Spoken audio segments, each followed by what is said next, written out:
Hey Algebra, we are jumping into chapter 10. We're doing 10.1, we're graphing quadratic equations. Now, we just took a test, so if that test did not go well, I did send you guys an email about how to retake the test. So if you're interested in that, and with the retake, understand that I'm willing to help you guys on corrections and make sure you're understanding, and then you would get a new version of the test. So again, you have to do the same process we've done before, where you make sure all your missing work is in, you do corrections, and then you get a new version of the test. So just a heads up on that, that's something you guys can get working on if you're interested in that. I will send you an email about that, so feel free to check your email there. So we are graphing simple quadratics today.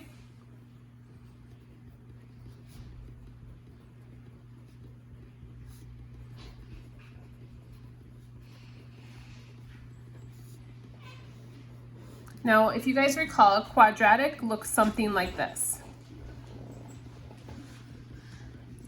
where the highest power is an x squared. That's a quadratic.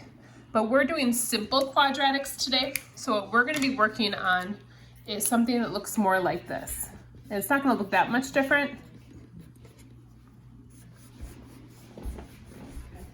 So this is what we're working on today. Now, if you like having the notes to fill in, I did attach a blank version of these notes. I attached a blank version of these notes in Schoology, so feel free to print them if you have a printer. Otherwise, you can just write this on loose leaf. Just make sure you're taking good notes.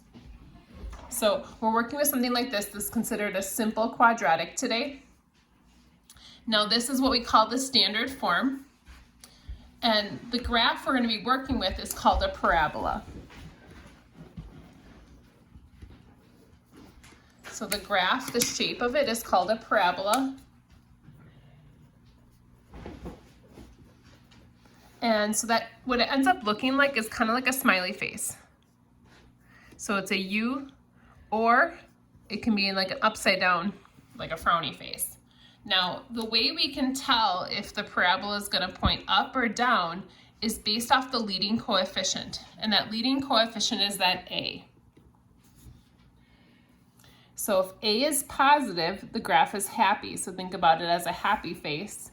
If A is negative, it looks like it's frowning, so it's an unhappy face. So A being positive or negative determines if the graph is happy or sad. Now the graph will never point left and right. So it will never, for quadratics, they won't ever look like this.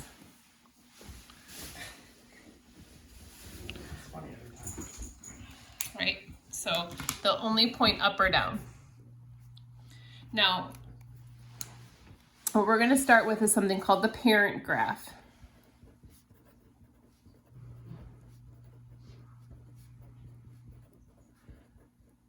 Now, if you didn't print these notes, you might want graph paper. I didn't draw on graph paper intentionally so that you guys can see kind of what I would do as if I didn't have graph paper at home. But if you have graph paper, or I'll post some online. You can print some if you have a printer. Otherwise, you can just sketch it in the way I'm going to show you. So a parent function is kind of the basic function. Now, don't go tell your parents I said they were basic. Basic, what it means is that it's kind of what everything else looks like. So kind of like when you get traits from your parents, it's kind of the same idea here. It's our most basic function, and the way that's going to look is y equals x squared. So this is our most basic quadratic graph that we can draw. So I'm going to draw our axis. And I just realized I probably didn't need to make it exactly like that, but that's okay. This is why.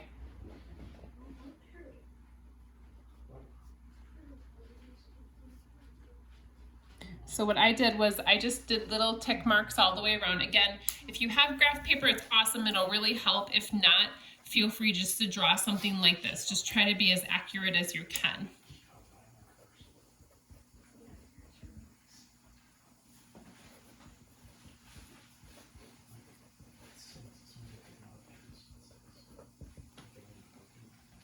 All right, so the first part of it is what the vertex of the graph is.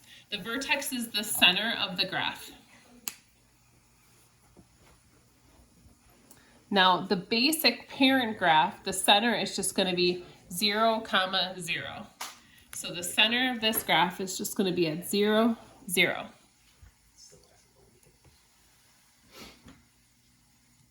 Now this quadratic, this U shape, is going to be a mirror image on each side. So we have something we call the axis of symmetry. What that is, it's a line that basically, you know, like symmetry when you used to do, like if you're making a heart and you cut the heart out of the paper, symmetry would be the line that goes down the middle of the heart. So that's the axis of symmetry. In this case, that's considered the y-axis. So there's symmetry right through the center here, and that's going to be important. That's the up and down axis. Now, we only have one dot on the graph. We want more dots than that. So what we have to do now is make a table of values.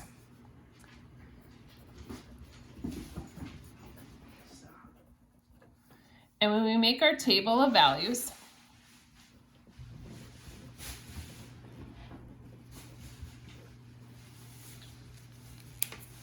we're gonna put the dot or the coordinates in here and we're gonna put them on our graph. Now, since this is the center of the graph, I'm gonna start with the center of the table and put 0, 0 in the center. So since this is the vertex, since the center, I'm gonna put 0, 0 in the center.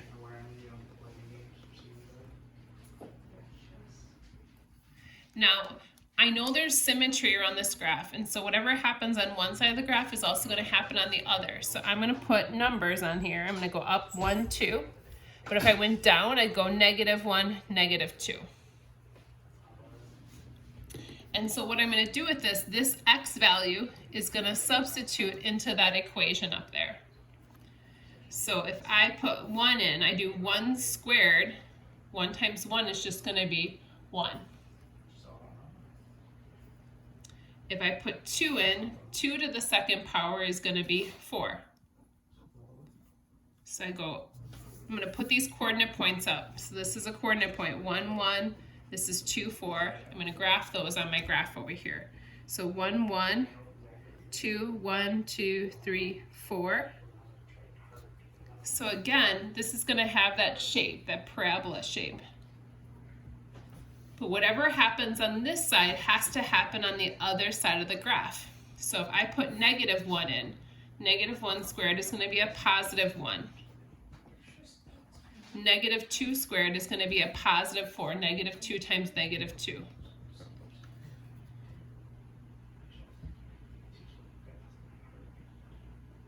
So this becomes our parabola, that our U-shaped graph, and that's what we'll be drawing for today. Sorry, this should be 4. Now what I want to point out is something about this symmetry. So if this is 4 here, this is also going to be 4. If this is 1, this is also 1. Because of symmetry, that's the case. Same thing with our heart. Whatever happens on one side has to happen on the other.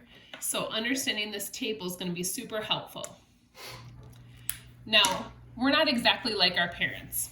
So what happens is they're going to adjust slightly depending on like just slight differences. Like maybe your parents have blue eyes and you have brown eyes. So the idea is that now we're just going to change a little bit of this equation. So I'm going to do our first example. So all the graphs should look something like this one, maybe not exactly. So we're going to graph y equals 3x squared. And they're going to say, I'm going to suggest you at least plot about 5 points. And again, when I do this,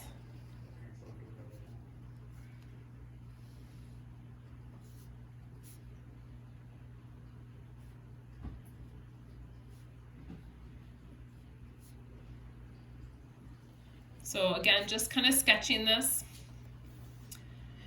Now I'm going to make my table of values.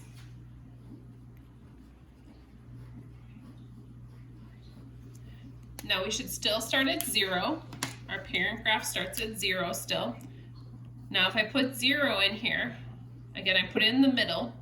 So 0 squared is just going to be 0 times 3 is just going to be 0. So this one does not move from the center. It's still at 0, 0.